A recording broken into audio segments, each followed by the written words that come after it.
25 June 2026 লক্ষ্মীপুরের রায়পুরে ভাড়া বাসায় একটি নিঃস্ব বিধবার ঘরে ঢুকে কুপিয়ে হত্যা করা হলো 4 তাজা প্রাণকে। স্বামী আগেই বিদ্যুৎস্পৃষ্ট হয়ে মারা গেছে। 3 মেয়ে ও 1 ছেলেকে নিয়ে কোনো রকমে টিকে ছিল মা। সেই মা আর নেই, সেই মেয়েগুলোও নেই। আর হত্যাকারী এক হিন্দু যুবক। এই হত্যাকাণ্ডের মূল হোতা হিন্দু যুবকের নাম অন্তর মজুমদার। পেশায় ভাসমান ফল বিক্রেতা। সে নোয়াখালীর সুবর্ণচরের সন্তান। তার নাপাক হাতে মুহূর্তেই শেষ হয়ে যায় 1 মা ও 3 মেয়ে। 40 বছর বয়সী শাহিনুর বেগম, ঢাকার আদমজী ক্যান্টনমেন্ট কলেজের মেধাবী ছাত্রী 21 বছর বয়সী সাইমা আক্তার, দ্বাদশ শ্রেণীর শিক্ষার্থী 17 বছর বয়সী ইকরা বেগম এবং 4র্থ শ্রেণীর শিশু মাত্র 10 বছর বয়সী শিফা আক্তার। কিন্তু প্রশ্ন রয়ে যায়, লক্ষ্মীপুরের এই 4 হত্যার ঘটনাটি কি বিচ্ছিন্ন কোনো ঘটনা? এই বাংলার মাটিতে আজ যা ঘটছে তার একটি রোডম্যাপ আছে, একটি নীল নকশা, এবং সেই নীল নকশার নাম অখণ্ড ভারত। সম্প্রতি ঘটে যাওয়া সকল ঘটনাকে নিয়ে ছক আঁকলে আপনার নিকটতা পরিষ্কার হয়ে উঠবে। গাইবান্ধার পলাশবাড়ী উপজেলা, মোট জনসংখ্যার মাত্র 6.4% হিন্দু, 92.48% মুসলিম। এই সংখ্যালঘুর স্বল্প জনপদে হচ্ছে বাংলাদেশের সর্ববৃহৎ রাম মূর্তি, 22 কোটি টাকার প্রকল্প। আর উদ্বোধন করেছে রাজশাহীতে নিযুক্ত ভারতীয় সহকারী হাই কমিশনার মনোজ কুমার। সেই একই পলাশবাড়ীতে 50 ফুট উঁচু কৃষ্ণমূর্তির উদ্বোধনেও এসেছে সেই একই ভারতীয় কূটনীতিক। গীতা মহোৎসবেও এসেছে। কিন্তু প্রশ্ন হল, বাংলাদেশের একটি মন্দিরের অনুষ্ঠানে বারবার ভারতীয় কূটনীতিক কেন? আরও প্রশ্ন হল, কেন এই বিশেষ ভৌগোলিক স্থান? কারণ পলাশবাড়ীর অবস্থান। মানচিত্রে দেখুন। ভারতের সামরিক বিশ্লেষকদের নথি ও ভিডিওতে যে কৌশলগত রেখা বরাবর রংপুর বিভাগ দখলের কথা উঠে আসে, এই মূর্তি সেই রেখাতেই। চিকেন নেক বা শিলিগুড়ি করিডোর যদি অবরুদ্ধ হয়, তবে ভারতের উত্তর পূর্বাঞ্চল মৃত। সেই মৃত্যু ঠেকাতে রংপুর দখলই তাদের plan B.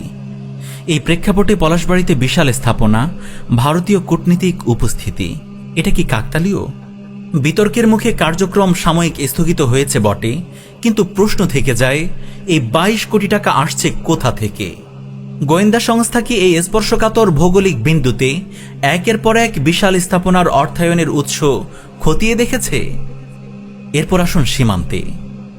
Human rights ওয়াচের report বলছে, মাত্র 1 জুন থেকে আজ পর্যন্ত বিএসএফ 21বারেরও বেশি চেষ্টা করেছে 200রও বেশি মানুষকে শিশুসহ বাংলাদেশে পুশিন করতে। পঞ্চগড়ে 75 ঘণ্টার যুদ্ধংদেহী পরিস্থিতি। কাঁটাতার কেটে রাতের অন্ধকারে মানুষ ঠেলে দেওয়া। কুষ্টিয়া, চাঁপাইনবাবগঞ্জ, ঠাকুরগাঁওয়ে বিজেপি বারবার ঠেকিয়েছে।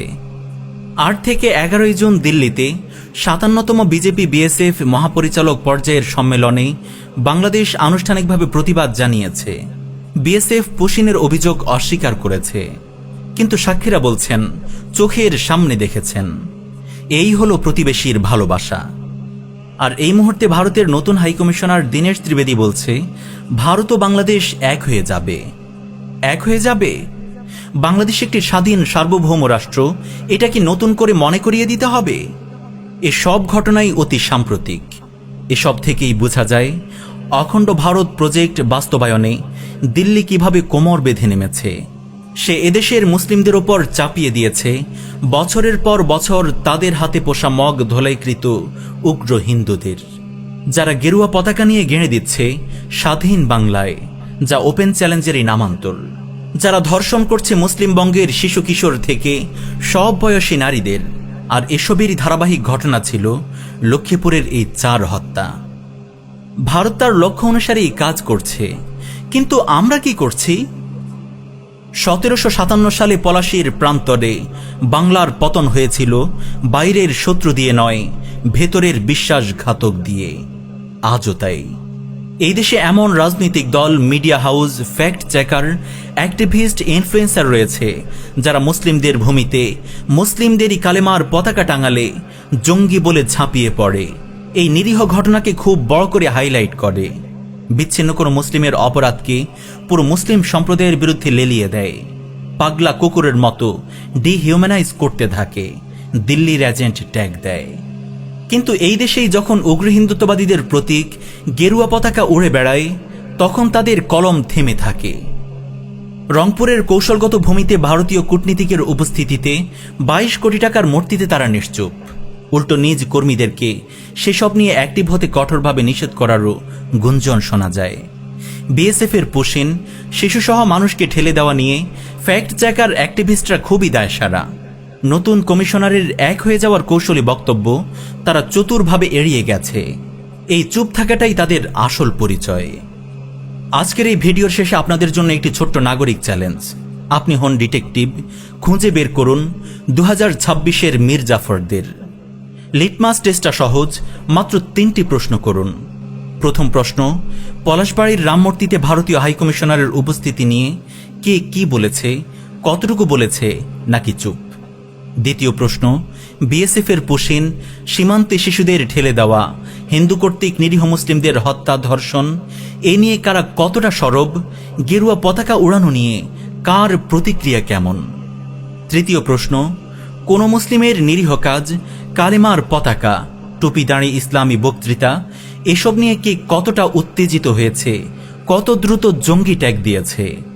যে যত বেশি প্রশ্ন 1 ও 2 3 চুপ আর প্রশ্ন 3 সরব, সে তত বড় দিল্লির দালাল, সেই 2026-এর মীর জাফর। এই কোষ্টি পাথরে যাচাই করুন আপনার পছন্দের মিডিয়া, ফ্যাক্ট চেকার, ইনফ্লুয়েন্সার, রাজনৈতিক দল। ফলাফল নিজেই বুঝবেন। আল্লাহ সুবহানাহু ওয়া তাআলা বলেছেন, ইয়া আইয়ুহাল্লাযীনা আমানু লা তাত্তাখিযু আদুওয়ি ওয়া আদুওয়াকুম আউলিয়া। হে মুমিনগণ, তোমরা আমার শত্রু ও তোমাদের শত্রুকে বন্ধু হিসেবে গ্রহণ করো না। শত্রু চেনার প্রথম শর্ত সত্য জানা, আর সত্য জানার প্রথম শর্ত চোখ খোলা রাখা। মীর জাফরদের কারণে স্বাধীন বাংলার সূর্য একবার ডুবেছে, সেই কলঙ্কের ইতিহাস আমাদের জানা হয়েছে। অতএব দ্বিতীয়বার কিছুতেই আমরা মীর জাফরদের হাতে এই ভূমির সার্বভৌমত্বকে খুন হতে দিতে পারি না। আর মুমিন এক গর্তে 2 বার পড়ে না। অতএব দ্বিতীয়বার কিছুতেই আমরা মীর জাফরদের হাতে এই ভূমির সার্বভৌমত্বকে খুন হতে দিতে পারি না। আর মুমিন এক গর্তে 2 বার পড়ে না।